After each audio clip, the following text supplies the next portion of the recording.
Istilah kate istri aneh lebih manis. Aneh tapi indahan cinta riuh paling tampan. Jikalau ditembak gak mempan wajar kalau ente nyaman. Assalamualaikum warahmatullahi wabarakatuh. Perkenalkan, nama saya Afian Seto Nugroho dari 11 IPS 2.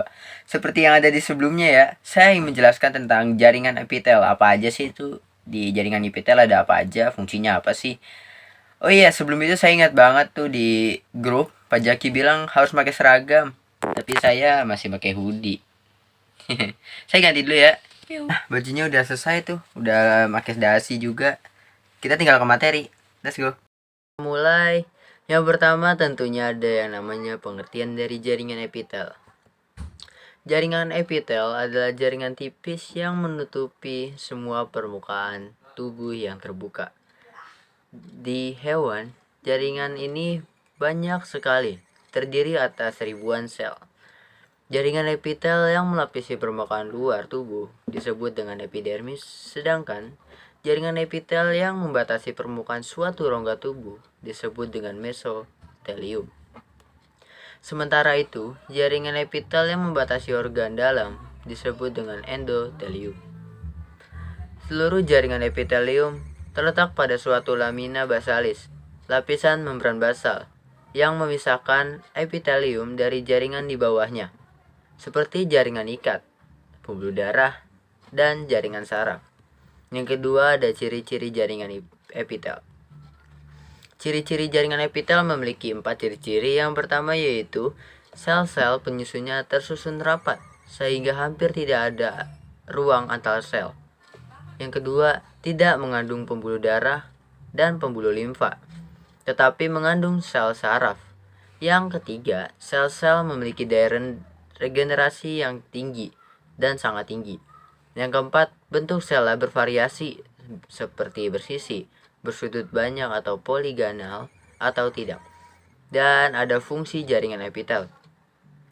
Fungsi jaringan epitel adalah melindungi jaringan di bawahnya dari kerusakan dan mengangkut zat-zat antar jaringan atau rongga yang dipisahkan. Mengapa di situ menjelaskan fungsinya melindungi jaringan di bawah dari kerusakan? Karena jaringan epitel memiliki daya regenerasi yang cukup tinggi dan memungkinkan dapat menambal atau menutupi kerusakan dengan cepat. Dan ada bentuk-bentuk jaringan epitel. Yang pertama, epitelium pipih. Epitelium pipih berlapis, merupakan epitelium yang terdiri dari satu lapis berbentuk pipih. Yang kedua, epitelium kubus. Epitelium kubus lapis merupakan epitelium yang tersusun dari selapis berbentuk kubus.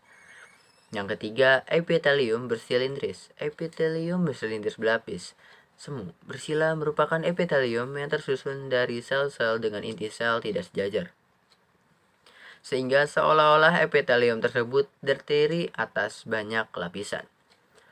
Yang keempat, ada epitelium transisional. Epitelium transisional terdapat pada organ-organ yang dapat mengalami peregangan, misalnya ureter, vesika, urinaria, pelvis renalis, dan uretra. Yang kelima ada epitelium kelenjar. Epitelium kelenjar merupakan jenis yang khusus untuk memproduksi dan mengeluarkan atau melepaskan zat. Yang keenam dan yang terakhir ada epitelium penutup. Epitelium penutup atau pelapis yang bertujuan untuk melapisi rongga, organ, maupun permukaan tubuh seperti kulit. Dan ada jaringan epitel berdasarkan jumlah lapisannya. Yang pertama ada epitel simplex, yang pertama pipih selapis, yang kedua kubus selapis, yang ketiga silindris selapis, yang keempat silindris selapis bersila. Yang kedua ada epitel kompleks. Pertama, epipih berselapis, dua kubus berselapis, tiga silindris berselapis, yang keempat transisional. Oke, kita bahas yang pertama epitel selapis, epitel pipih selapis. Berfungsi sebagai profeksi, stresi, difusi, dan opsosel yang terdapat sel goblet.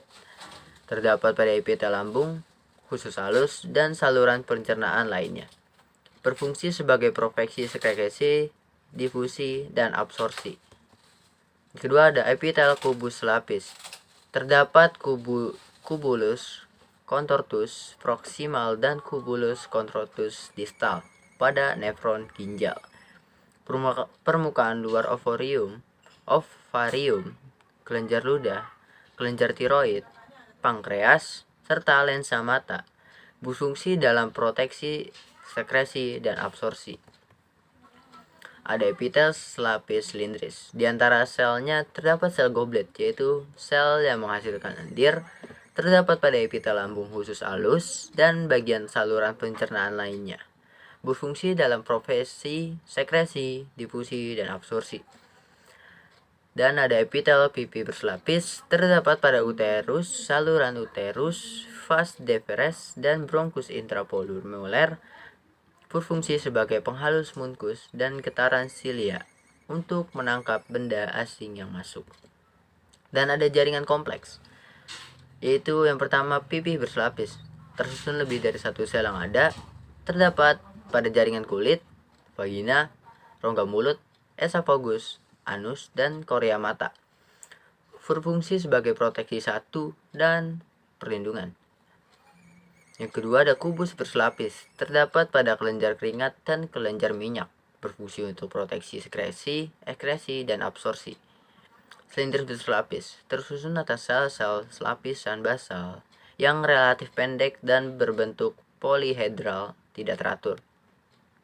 Terdapat pada uretra, laring, faring, dan kelenjar ludah, berfungsi untuk memproteksi dari sekresi.